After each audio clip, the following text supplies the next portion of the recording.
اور جو گریہ کرتا ہے اس کی نگاہ امام حسین اس پر نگاہ کر رہے ہیں. آپ کے سامنے کتنے سارے واقعات، کیسی کیسی چیزیں. علامہ تقی جعفری کا مشہور واقعہ، بہت بڑے فلاسفر تھے، بہت بڑے فلاسفر، یونیورسٹی برلن پتہ نہیں کہاں کہاں لیکچر، تہران کی یونیورسٹی میں. ہمارے استاد حجت الاسلام مسلمین ڈاکٹر رفیع، وہ کہتے ہیں کہ ہم نے ان سے ٹائم مانگا فلانی یونیورسٹی کے لیے، ہمدان یونیورسٹی کے لیے غالباً، کہ لیکچر کے لیے ہمیں ٹائم چاہیے محرم. تو ان کا نہیں، میرے پاس ٹائم نہیں ہے. کافی دن گزر گئے تو کسی نے انہیں بتایا کہ وہ تو تہران میں مزدوروں میں مجلس پڑھ رہے تھے، مزدوروں کے ساتھ ان کے درمیان مجلس پڑھ رہے. یہ پہنچ گیا جب ان کو پتہ چلا تو انہوں نے کہا کہ ہم آپ سے یونیورسٹی کا ٹائم مانگ رہے تھے، اور مجھے پتہ چلا کیونکہ ان کا کوئی دوست تھا، اسی کوئی بلڈنگ بن رہی تھی، تو اس بلڈنگ کا جو مالک تھا وہ ان کے دوست کا بھائی تھا.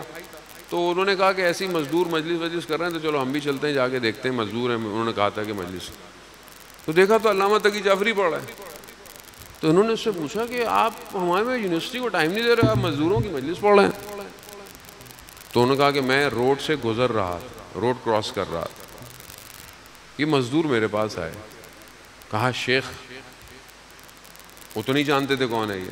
کہا شیخ ہم مزدور ہیں، بلڈنگ میں کام کر رہے ہیں، محرم آ گیا ہے، ہم اپنے گھروں کو جا نہیں سکتے.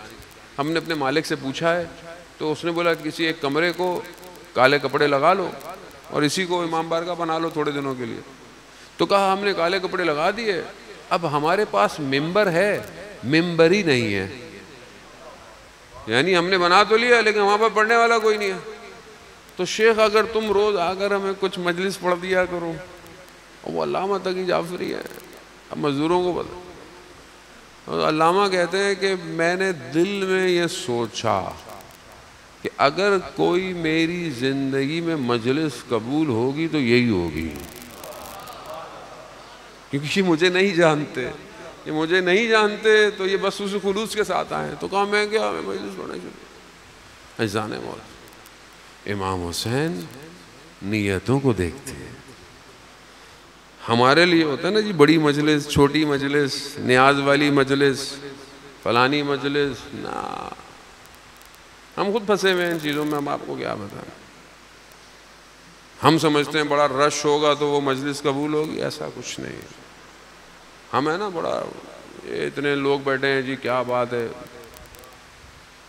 ایک شخص بیٹھا ہو، ایک رو رہا ہو اور ایک رلا رہا ہو، بس مجلس قبول ہے. بڑے بڑے آیت اللہوں کی زندگی میں جو مجلس انہوں نے بچوں میں پڑھی ہے، کہتے ہیں وہ مجلسیں قبول ہو گئے، مجلس ہو گئے. امام حسین کا معاملہ الگ ہے. اذان موت، حسین کریم ہے. امام حسین کسی کو چھوڑتے نہیں ہیں. آپ یہ جو آتے ہیں چل کر، کوئی چیز سب آپ کو واپس ملے گا، دنیا میں بھی آخرت میں. امام کا کارواں جا رہا ہے راستے سے، زہیر ابن کین دوسرے مسلک کا ہے. امام کے خیمے ادھر لگتے ہیں تو اس کے خیمے کہیں ادھر، ہر جگہ قریب قریب میں خیمے لگے. ایک جگہ پر یہ اپنے خیمے میں بیٹھا ہے، دسترخوان، غلام آیا، کہا امام حسین کا قاصد آیا ہے. کہتے ہیں نوالا اس کے ہاتھ میں تھا، وہیں رک گیا. اپنی زوجہ سے کہا کہ وہی ہوا جس کا مجھے ڈر تھا. کہا کیا ہوا؟ کہا اگر امام حسین نے مجھے بلا لیا تو پھر میں رک نہیں پاؤں گا. تو زوجہ نے کہا تو اس سے اچھی اور کیا بات ہو سکتی ہے کہ امام حسین تمہیں بلا لے. بس ذیشان حیدر جوادی اعلیٰ مقامہ پڑھا کرتے تھے کہ چند قدم زہیر کے امام حسین کے قاصد کے قدموں پہ پڑے، زہیر کی تقدیر بدل گئی. زہیر واپس آیا، واپس آئے، کہا سب تم چلے جاؤ. سب کو تاجر، فائنینشلی سٹرونگ، پیسہ سب چھوڑ، سب جاؤ. زوجہ کو کہا تم بھی جاؤ، چھوڑو، چلے گئے۔ وقت گزر گیا، روز عاشور آ گئی، ایک ایک کر کے سب گرنے لگے۔ سعید نے سینوں پہ تیر کھائے۔